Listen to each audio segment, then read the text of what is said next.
반갑습니다. 플러스 경매 김수경입니다. 저는 부산, 울산, 경남 지역에서 경매 대행 그리고 경매 교육을 하고 있습니다. 그래서 오늘 부산 경매 물건 중에서 추천 하나 드리겠습니다. 해운대구 제송동에 있는 지식산업센터 아파트형 공장입니다. 아파트형 공장이라고 하더라도 여러 종류가 있죠.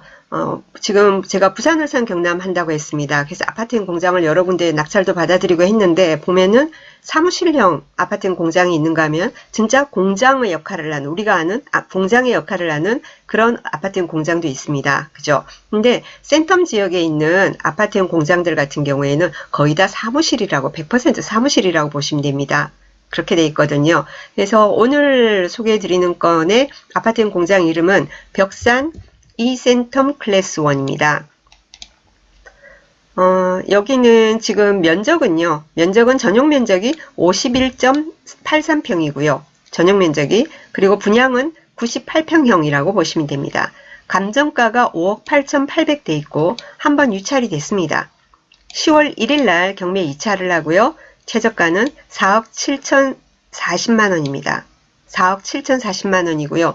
여러가지 시세나 제가 그동안 아파트형 공장을 많이 다뤄봤기 때문에 그 경험상 보면은 2차에서 아마 낙찰이 될 겁니다. 네, 그렇게 참고하시고요. 그러면 여기 위치가 어떻게 됩니까? 하실 것 같아서 위치를 같이 지도로 확인을 해보도록 하겠습니다. 자, 이렇게 되는데요. 조금 더 줄여볼게요. 전철역 기준으로 해야지 여러분이 이해가 빠르실 것 같아서 모르시는 분은 봅니다. 여기가 2호선 센텀시티역입니다. 그리고 여기가 백스코예요. 신세계백화점, 롯데백화점, 그리고 영화의 영화의 전당 그렇게 되고요. 여기는 아파트예요. 되게 좋은 아파트, 트럼프월드 센텀 지하로 바로 연결이 돼요. 아파트에서 뭡니까? 비 안 맞고 전철을 탈 수 있는 아파트입니다. 그리고 옆에가 대우 월드마크 센터 있고요. 그리고 여기서부터 시작해서 쭉 여기까지가 아파트형 공장들 건물들이 쭉 늘어서 있습니다. 그리고 요 선을 경계로 해서 이쪽으로는 우동에 들어가고 이쪽으로는 제송동으로 들어갑니다. 그래서 이 건물 같은 경우에는 이 제송동으로 들어갑니다. 여기에요. 위치는 파악을 하셨겠지요? 자, 그러면 권리상으로는 하자가 없습니까? 한번 봅시다. 그죠? 등기부 보겠습니다. 2014년 7월 4일날 소유권 이전됐고요. 그리고 그 동일한 날짜에 근저당 설정되어 있습니다. 또 근저당 있고요. 뭐 사업하는 곳이니까 막 세무서 해서 막 이렇게 들어와 있습니다. 그리고는 2019년 1월 9일날 강제경매 들어와 있고 2월 27일날 또 강제경매 들어와 있습니다. 중복으로 지금 들어와 있습니다. 자, 여기까지 설명을 하면은 요 금액을 보시죠. 근저당 두 개가 어떻게 되죠? 위에가 5억 4천만원, 5억 4천만원, 밑에 근저당이 6,300만원. 두 개 합하면은 6억이 넘어요. 그죠? 6억이 넘는다? 그럼 원금을 따져봐도 뭐죠? 한 120% 잡는다고 하면은 5억이다? 5억 정도가 되고 연체이자도 있을 거고 상황이 안 좋으니까. 자, 이렇게 되면은 경매 권리 분석을 공부하신 분들 보면 어떻게 해요? 그러면은 이거 무익녀 될 가능성이 높지 않습니까? 기각될 수도 있겠네요? 라고 생각을 할 겁니다. 그죠? 자, 그런데 여기서 여러분 배당 공부하실 때 배당 순서 아시죠? 그죠? 배당 순서. 경매가 낙찰이 되면은 경매 비용 공제하고 채권자가 왜 경매 신청 채권자가 처음에 경매 비용을 납부하지 않습니까? 그죠? 그러고 나면 나중에 그거부터 이렇게 공제해서 주거든요. 그래서 그 경매 비용을 공제하고 그 다음에 뭐가 들어갑니까? 주택 같으면 소액임차인 최우선 변제, 그죠? 상가도 소액임차인 최우선 변제 들어가고 그하고 동일한 순위로 뭐가 들어갑니까? 임금이 들어갑니다, 그죠? 임금 채권이 들어갑니다. 최근 3개월분에 이런 식으로 들어갑니다. 그런데 지금 이 강제경매 있지 않습니까? 강제경매에 들어온 여기 청구금액 600 몇십만원 들어온 게 임금이랍니다. 그죠? 예, 그렇기 때문에 그런 무익녀로 기각된다든지 그럴 가능성은 없어 보입니다. 물론 이걸 갖다 해결을 해준다면은 근데 또 들어와 있잖아요. 그죠? 지금 그렇게 돼 있는데 순위를 예상 배당표를 다시 한번 보겠습니다. 그 임금이다. 그 강제경매에 들어온 채권이 임금이라는 그런 거는 고려하지 않고 지금 여기서는 이 사이트에서는 계산이 돼 있는 겁니다. 최저가 4억 7,040만 원에 낙찰이 된다면 경매 비용이 500만 원이 좀 넘습니다. 그거 빼고 4억 6,500 정도가 되는데 이걸로 이제 배당을 한다. 그게 임금인지 모르는 상태에서 본다면은 뭐냐면은 이런 세금 부분이 먼저 들어가죠. 조세 채권 그죠? 당해세 뭐 이런 거. 근데 이거보다 위의 순위가 뭐라고요? 소액 임차인 최우선 변제 그리고는 최근 3개월 반의 임금 뭐 퇴직금 이런 거예요.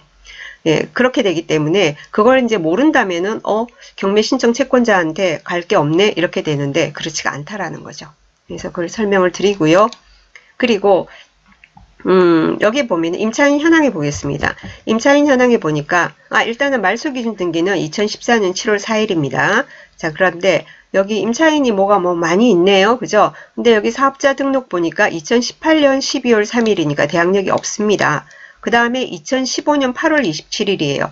2014년이니까 말소기준 등기는 이것도 역시 대항력이 없습니다. 2014년 9월 2일 역시 2달 늦기 때문에 여기도 대항력이 없습니다. 네, 그렇게 돼 있고요. 그리고 여기 같은 경우에 뭐 보증금 3,000원, 3,000원이래 3,000만 원 그리고 여기는 보증금 금액도 없이 월 11만 원, 월 11만 원 돼 있는데 이런 부분은 전부 다 진짜 임차인은 아닐 겁니다. 진짜 임차인 같으면 이런 식으로 계약이 되겠습니까? 그죠? 안 그렇습니까? 제 생각엔 그렇습니다.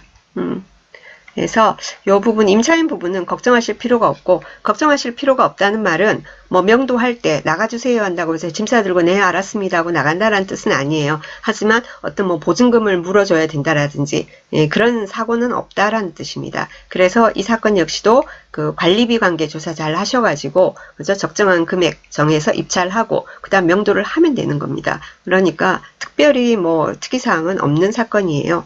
그래서 부산 분들도 이 부분에 대해서 이 아파트형 공장 센텀 지역에 대해서 모르시는 분들은 잘 모르실 것 같아서 설명을 드리겠습니다. 해운대 센텀에 이 아파트형 공장들이 있는 이 거리 같은 경우에 센텀이라고 하면은 주거용 아파트 있지 않습니까? 부산의 아파트 마린시티, 센텀시티 이런데 주거지로서만이 아니라 서울 같은 여의도나 강남 같은 그런 어떤 오피스타운이 있어요. 여기가 다 오피스타운이에요. 그래서 아파트형 공장 같은 경우에는 밑에서부터 보통 2층 또는 3층 정도까지는 근린 상가로 구성이 되어 있고 그 위에는 전부 다 사무실로 되어 있습니다. 여기 사무실 같은 경우에는 IT 쪽도 들어와 있고 여러 업종들이 들어와 있는데 물론 업종 제한은 있어요.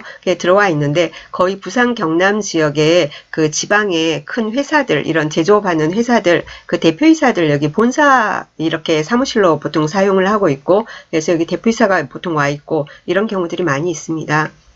예전에 저도 여기 센텀에 제가 여러 건 낙찰을 받았다 했잖아요. 그런 경우도 거의 대부분이 지방에 공장이 있고 여기는 본사 사무실이고 보통 그랬었습니다. 그래서 임대도 잘 나가고요. 안정적으로 그렇습니다. 주거용 투자를 하게 되면 우리가 단점이 뭐냐면은 임차인 한 번씩 바뀔 때마다 도배장판이나 뭐나 손봐줘야 되고 어떤 경우는 임대료도 잘 안 들어 속상하기도 하고 많이 그런데 여기 센텀 지역 같은 경우에는 여기 이 사무실들 같은 경우에는 그렇게 소유주가 별로 할 일이 없어요. 그리고 한번 들어오면 오랫동안 있고 그러니까 시세 대비해서 월 임대료 같은 것도 계산 잘 해보시고 해서 안정적인 수익형 물건으로 괜찮습니다. 그래서 추천을 드렸습니다. 궁금하신 점 있으시면 문의 주시면 성실히 답변 드리겠습니다. 감사합니다.